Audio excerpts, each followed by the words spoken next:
Ora, boa tarde a todos. O meu nome é Ana Canavarro. Queria agradecer em primeiro lugar à ANGE e dizer que é com muito orgulho que estou aqui em representação do IPAM, a melhor escola de marketing do país. Hoje venho falar-vos um bocadinho de marketing digital. Sobre mim também, antes de começarmos, eu já fiz muita coisa na vida. Já fui advogada, entretanto apaixonei-me, era uma advogada muito infeliz, por sinal. Nós, de acordo com a minha experiência, devemos seguir o nosso coração e o meu coração está no marketing e na comunicação. E, portanto, depois de alguns anos perdida, consegui reencontrar-me no marketing, nomeadamente no marketing digital. Trabalhei 13 anos em retalho, em gestão de centros comerciais, um setor muito dinâmico, mas também apaixonante. Trabalhei em agências de comunicação e criei também o meu blog, marketingdigitalderetalho.com, que precisamente aborda várias temáticas ligadas ao retalho, novos conceitos de loja, etc. E eu ia começar a apresentação de hoje, muito dirigida aqui aos empreendedores, colocando 3 questões, e que são questões essenciais em qualquer negócio. Ou seja, isto do marketing digital é muito importante, sem dúvida, mas há questões primaciais que vêm do marketing tradicional e que têm que ser respondidas. E, em primeiro lugar, eu gostava de vos perguntar qual é a vossa proposta de valor? Qual é o benefício que têm para oferecer ao mercado?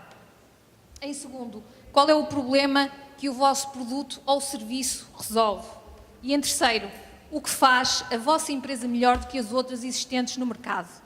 Portanto, repito, é crucial responderem a estas 3 questões antes de se aventurarem no marketing digital e nos canais digitais.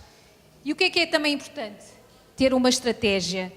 O que eu tenho verificado ao longo da minha experiência como consultora nos últimos anos é que muitas empresas partem, de facto, para a questão do digital sem uma estratégia. E, portanto, se nós navegarmos no mundo sem uma estratégia, acabamos perdidos. Portanto, mais uma vez friso que a questão da estratégia é extremamente importante. E então eu resolvi trazer-vos hoje aqui uma metodologia que me diz particularmente muito. Eu descobri esta metodologia em 2012, quando comecei de facto também a interessar-me mais pelo marketing digital, e na altura achei apaixonante porque achei muito clara os 8 P's do marketing digital. Provavelmente aqui já a gente ouviu falar. Quem é que ouviu falar aqui da metodologia dos 8 P's? Muito bem, temos ali 1, 2, 3 pessoas. Sim, senhora. Portanto, vamos tentar passar aqui os olhos por esta questão da estratégia do marketing digital. E claro, e dar os créditos ao seu autor, que é o Conrado Adolfo, que de facto foi o criador desta metodologia. Assim vamos percorrer os vários P's: pesquisa, planeamento, produção, publicação, promoção, propagação, personalização e precisão. Ora bem, vamos ouvir o nosso público-alvo, não é? Portanto, antes de qualquer estratégia tem que começar aqui por esta definição, não é? Do nosso público-alvo, dos interesses do nosso público-alvo, quem são as pessoas que nós queremos atingir. E a internet tem essa potencialidade também, não é? Os consumidores deixam imensas pistas no ambiente digital, seja em redes sociais, seja em grupos também dentro das redes sociais, comentários, etc. Temos muita forma de definir os nossos perfis de consumidores. Temos aqui um exemplo de um público-alvo. Imaginem realmente aqui uma empresa de viagens de aventura, e agora as viagens de aventura estão muito na moda, não é? Cada vez mais estamos saturados dos destinos turísticos tradicionais e procuramos, de facto, novas formas de viajar e novos destinos. E então o meu público-alvo podia ser, por exemplo, homens e mulheres entre 25 a 45 anos, com formação superior, residentes nas grandes cidades, com um rendimento de 30 mil a 50 mil euros ano e apaixonados por viagens. Mas isto basta? Não. É preciso também definirmos as nossas personas, ou seja, dentro do nosso público-alvo, temos de facto que construir uma personagem fictícia, o nosso cliente ideal, a partir de dados reais dos nossos clientes.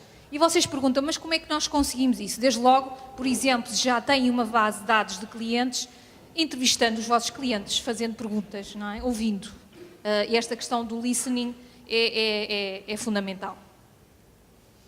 E, por outro lado, também pesquisar a minha concorrência. Não é, de facto, a primeira nem a segunda vez que eu falo com alguns empreendedores e aqui em que eu pergunto qual é a sua concorrência e não me sabem responder.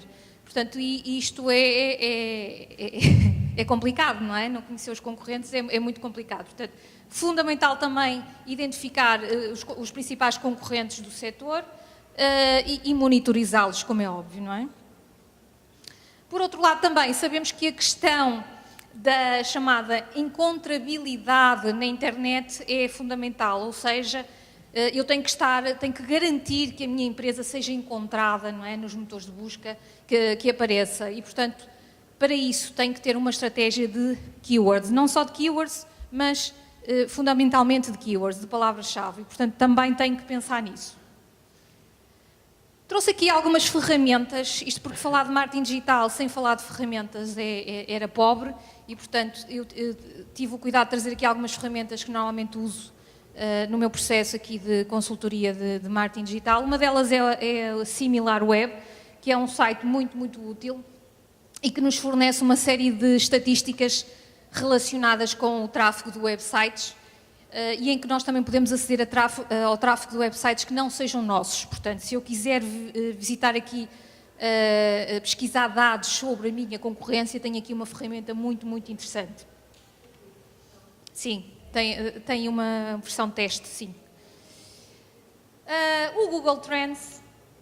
Google Trends também é uma ferramenta interessante. Por exemplo, quem trabalha na moda gosta muito desta ferramenta e não só. Tenho aqui um exemplo de uma empresa que comercializa vestidos de festa, por exemplo, ou fatos para o homem, e posso ver aqui uma tendência, uma evolução das tendências de pesquisa ao longo do tempo, não é? No último ano. Portanto, quais são os picos ali de pesquisa? Vejo que em abril houve ali um interesse muito grande, um pico na pesquisa por vestidos de festa, provavelmente relacionado com as comunhões, não é? E os casamentos. E que realmente os vestidos de festa têm muito mais procura, por exemplo, que os fatos de homem, não é isso? Portanto, se eu tiver que optar entre uma coisa e outra, eu tenho aqui, de facto, um indicador também interessante. Depois, a ferramenta fundamental, que é o Google Keyword Planner, também para a definição de uma estratégia de palavras-chave.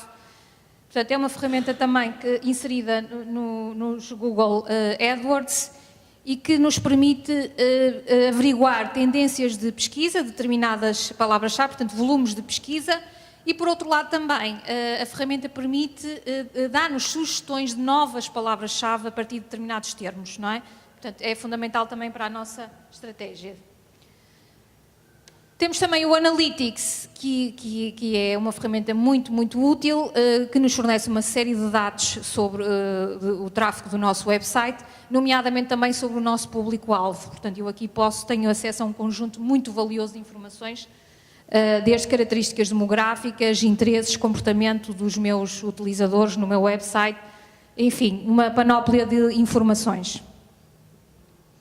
Por outro lado, também saliento a possibilidade que temos sempre de questionar o nosso público nos canais digitais, nomeadamente nas redes sociais. Veja-se o exemplo desta empresa que questiona diretamente o seu público-alvo sobre qual o conteúdo que quer ver nas suas plataformas. Portanto, em vez de eu estar a publicar um conteúdo que eu acho interessante porque acho, não é? Se calhar é melhor ouvir o público-alvo e perguntar diretamente, não é? E nos canais digitais temos esta possibilidade de diálogo que não existia antigamente. E passamos assim ao segundo P, que é o P de planeamento. E um bom planeamento tem que começar sempre, uma boa estratégia em marketing digital tem que começar sempre por um planeamento. E falamos aqui, de facto, na elaboração de um documento que seja toda a raiz da minha estratégia.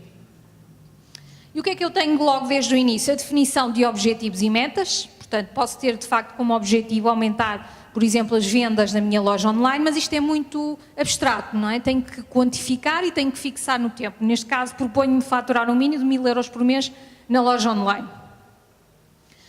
Aqui no planeamento também, há que ter em consideração já qual o layout do website que eu irei desenvolver. O website, se tiver como objetivo a venda, tem que ser pensado para esse propósito, não é? Portanto, desde o início, desde a concepção do meu projeto, eu tenho que pensar no propósito do meu website. E assim fazer algumas questões fundamentais. Por um lado, qual é a missão crítica do meu website? O meu site é realmente útil para o meu cliente? Portanto, pode ser muito bonito, esteticamente muito bonito, mas se de facto não for útil, não cumpre o seu propósito. E como é que o meu website vai gerar negócio para a minha empresa? Assim, temos aqui alguns elementos de usabilidade, navegabilidade. Por exemplo, há uma linha de apresentação da empresa a dizer quem ela é, o que faz e para quem. O logótipo está em destaque e no lado superior esquerdo. As secções principais do site estão em destaque. A página tem um carregamento rápido. Há um sitemap. Isto parece simples, mas não é assim tão linear, não é? Frequentemente vemos sites na internet que não cumprem estes requisitos. Portanto, são de facto requisitos essenciais. Por outro lado, elementos de partilha e interatividade e call to action.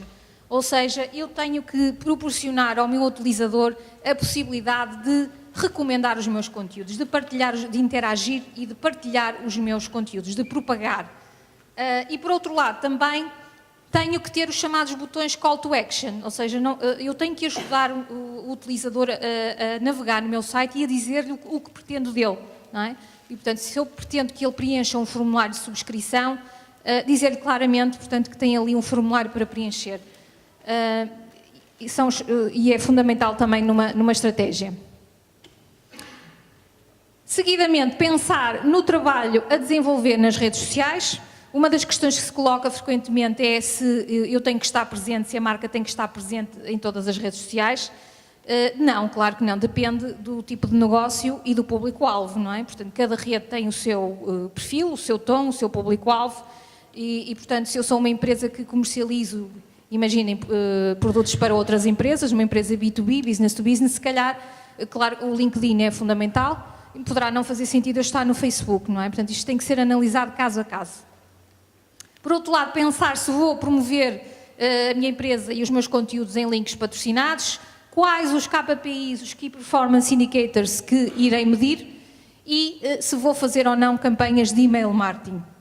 Muita gente também me pergunta se realmente o e-mail marketing ainda faz sentido nos dias de hoje, não é? Devido, como sabemos, aos filtros de spam, etc. Assim faz sentido porque se pensarem bem, uma base de dados continua a ser um grande ativo de uma empresa, não é? Portanto, eu sei que há empresas que confiam muito na venda através das redes sociais, não é?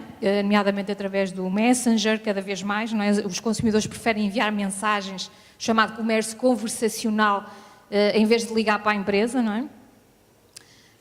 Mas, de facto, se não é a primeira vez que algumas empresas veem as suas páginas de Facebook temporariamente encerradas, por exemplo, e, portanto, têm que ter, de facto, outras plataformas e outros ativos, não é? Não podem só depositar os ovos todos no mesmo cesto, como se costuma dizer, não é?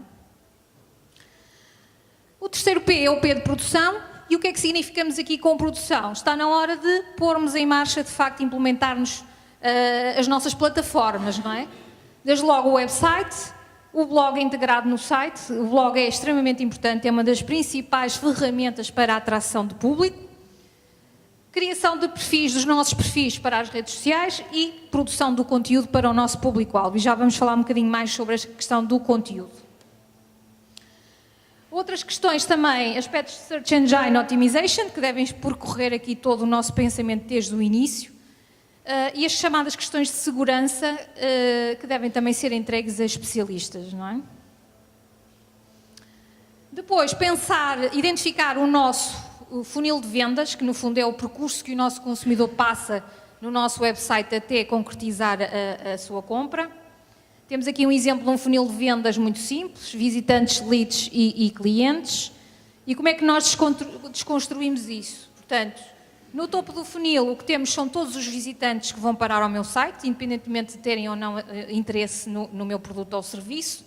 No meio do funil eu tenho já pessoas que demonstraram interesse no meu produto, por exemplo, já preencheram um formulário de subscrição, já deixaram o seu e-mail, portanto já desenvolveram ali alguma ação e, portanto, já são considerados leads.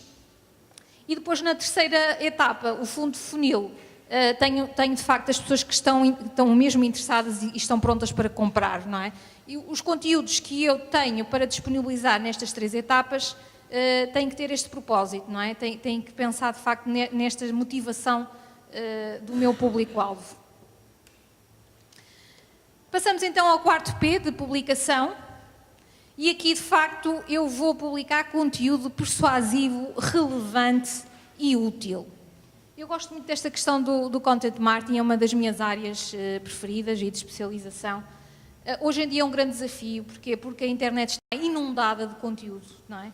E cada vez mais os utilizadores são exigentes, nós já estamos saturados, não é, de conteúdo, do chamado conteúdo mainstream, da normalidade. Nós procuramos diferenciação, nós procuramos algo que de facto nos preencha as nossas mentes e os nossos corações. Portanto, cair muito na banalidade é complicado. Assim, o site deve ter informações sobre o negócio ou produto, portanto, com vários formatos multimédia. Isto porquê? Porque, de facto, o consumidor sentir-se-á mais seguro e com mais probabilidade de comprar. Por exemplo, por vezes determinadas frases podem fazer toda a diferença, não é? Se eu tiver ali um destaque no meu website a dizer devoluções grátis, não é? Bem visível em cima, desde logo passa uma mensagem de muito mais confiança para o consumidor, não é? E desenvolver também uma estratégia de conteúdo pensada para as minhas personas. Existem estratégias para isto, existem profissionais que se dedicam a esta questão do conteúdo. Não basta, de facto, publicar conteúdo sem uma estratégia. E o conteúdo tem que ser pensado de acordo com as dores do meu público, não é? Para resolver as necessidades e as dúvidas do meu público. Para além disso, também tem que respeitar a linguagem e o tom de cada canal, não é? Eu não falo no Twitter da mesma forma que falo no Facebook e no LinkedIn, não é? Portanto, são redes diferentes, com especificidades diferentes, com públicos-alvo diferentes. Depois há uma questão também muito importante, que é o chamado storytelling. Hoje em dia, mais do que se salientar os aspectos técnicos e objetivos do produto, é possível também posicionar-se a marca através do storytelling, criar verdadeiras conexões com os nossos públicos-alvo. E, de facto, isto é uma excelente forma de humanizarmos a nossa marca, não é? Devemos sempre pensar na nossa marca como se fosse uma pessoa, com uma identidade física e uma identidade psicológica. E o conteúdo é uma excelente forma de humanizarmos a nossa marca. E, de facto, o que é que as pessoas procuram hoje em dia nas marcas? Autenticidade, significado e emoção. Temos aqui alguns exemplos, bons exemplos, que eu resolvi trazer aqui. O caso do Borla, que tem um blog também que é alimentado e que segue uma estratégia de conteúdo muito clara e que acho que é um bom exemplo. O caso também do IKEA, que aposta no video storytelling, portanto o vídeo é extremamente importante nos dias de hoje, não é? Muito interativo, suscetível de ser partilhado, um alcance muito maior e um engagement também muito maior do que os formatos mais tradicionais. Chegamos assim ao quinto P de promoção e aqui o que é que eu tenho que pensar, de facto, nas campanhas que vou fazer, não é? Quais são? Vou investir em anúncios, por exemplo, no Google Ads, agora já não se chama AdWords, é Google Ads, ou nos chamados anúncios nas redes sociais também, portanto tenho que pensar aqui qual é o investimento que eu vou fazer neste tipo de publicidade online. Assim, as vantagens deste tipo de publicidade são óbvias, a segmentação que permite, não é? Segmentação por localização, por idades, por interesses específicos, portanto há aqui uma microsegmentação que antigamente não era possível, não é? Da nossa audiência. E como é óbvio, sem nunca esquecer a questão da integração das campanhas online e offline, não é? Tem que haver aqui esta coerência na comunicação da empresa, não é? Se eu tenho uma campanha a decorrer no ponto de venda, faz sentido também que ela esteja nos meus canais digitais, não é? E que a comunicação seja coerente. E falamos muito também na questão do transmídia, ou seja, cada conteúdo é adaptado a cada canal, não é? A cada formato, e os próprios utilizadores têm a possibilidade de co-criarem também o conteúdo.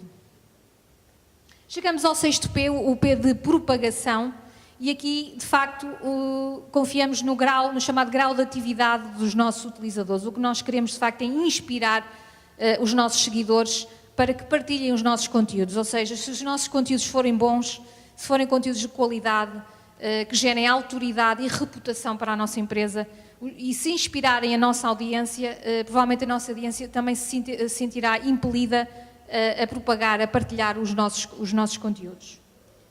E, de facto, há aqui também um lema que eu acho muito importante, que é para consumidores exigentes, prometer menos e entregar mais. Sabemos que a gestão das expectativas dos consumidores não é fácil. Sabemos que estamos perante uma situação e uma era em que cada vez mais os consumidores são críticos, não é? São exigentes e, portanto, há que saber lidar também com essa exigência, prometendo menos e entregando mais, surpreendendo, não é? Surpreendendo o nosso cliente.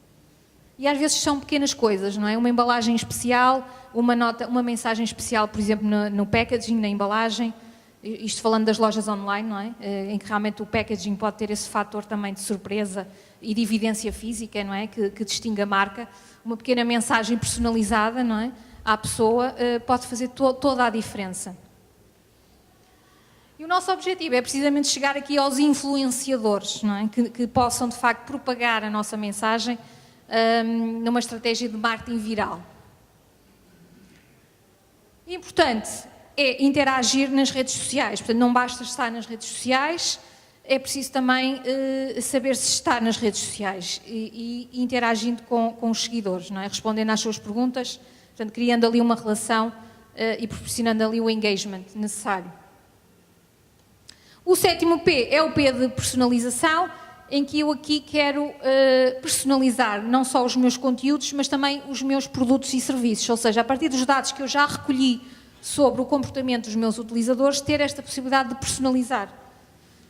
Como é que eu consigo isto? Através de ferramentas de CRM e de email marketing, portanto consigo personalizar tanto a comunicação como os produtos e serviços, numa lógica de marketing one-to-one.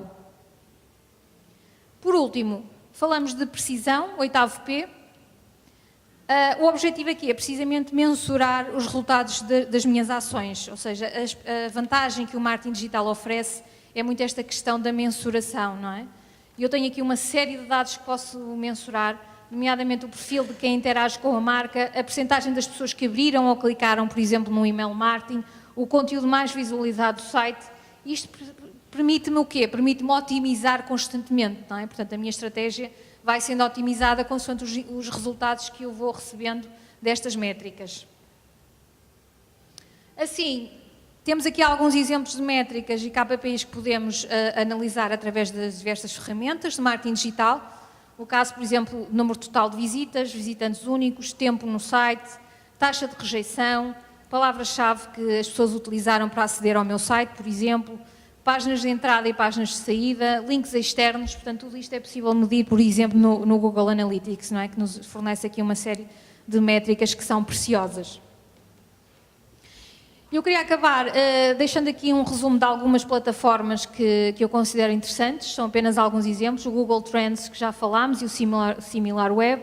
Temos também a questão da Google Search Console, que me mostra como é que o Google vê o meu site nos motores de busca e permite-me otimizar a minha presença nos resultados dos motores de busca. A questão do SEMrush, que é uma ferramenta paga, mas que é fantástica. Tive a oportunidade de a utilizar mais do que uma vez e, de facto, consigo monitorizar o meu posicionamento em determinadas palavras-chave e também da minha concorrência, portanto, vou fazendo, adequando a minha estratégia e vou fazendo essa monitorização. A questão aqui do Analytics, do Crazy Egg, por exemplo, para e-commerce também é interessante, porque me diz como é que o meu utilizador se comporta dentro do meu website, não é? Quais são as zonas mais quentes, o que é que ele visita mais, eventualmente se há algum problema ali, e permite-me reajustar os conteúdos do meu website. E eu queria terminar deixando aqui apenas algumas ideias. Por um lado, que a integração entre online e offline é fundamental, portanto temos que ver isto tudo de uma forma integrada e não separadamente. Cada vez mais se exige uma experiência omnicanal, portanto eu hoje em dia, se vou a uma loja física, quero ser tratado da mesma forma, não é? Que sou tratado, por exemplo, num chat da empresa, não é? Tenho essa expectativa de atendimento. Cada caso é um caso, portanto, varia conforme o negócio e cada negócio tem uma especificidade própria, não é? Se eu estou a vender tecnologia, não é a mesma coisa que estar a vender produtos de vestuário, por exemplo, de moda, não é? Em que os aspectos emocionais são muito mais fortes e muito mais relevantes, não é? E, portanto, é sempre crucial fazer testes A, B e ir averiguando, testando. Emoção e paixão são fundamentais, aquilo que falávamos no início, portanto, tem que haver aqui muita emoção e paixão por parte dos empreendedores. Sabemos que é difícil, que as contrariedades são muitas, principalmente para quem está a começar, mas de facto tem que haver aqui muita paixão, muita resiliência e uma boa estratégia. E gostava de acabar com esta frase, que eu acho que é extremamente importante. O marketing é como se fosse um primeiro encontro. Se tudo o que você fizer for falar sobre si mesmo, não haverá um segundo. Portanto, e o que nós vemos muito hoje em dia é que as marcas também têm alguma dificuldade em largar os seus egos e aproximar-se dos seus públicos, não é? E, portanto, cada vez mais nós temos que observar o nosso cliente, que perceber as suas motivações e ir ajustando a nossa estratégia a esse estudo. Muito obrigada e estou disponível para questões que queiram fazer.